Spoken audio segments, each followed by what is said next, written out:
I'm approaching a nest that is more accessible right now. It gets added on to each year. This nest has been active for the last 2 years. It's hard to access in the summer. Where I'm walking right now is usually very, very thick with undergrowth. I have been able to see the nest from the river in my kayak. What bird's nest do you think this is?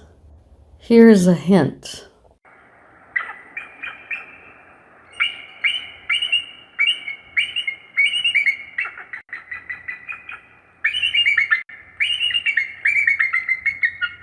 I'm approaching another nest.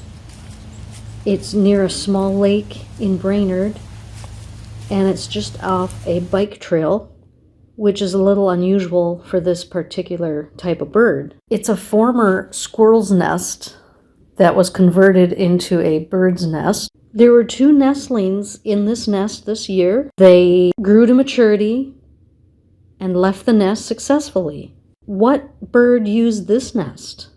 Here's a hint.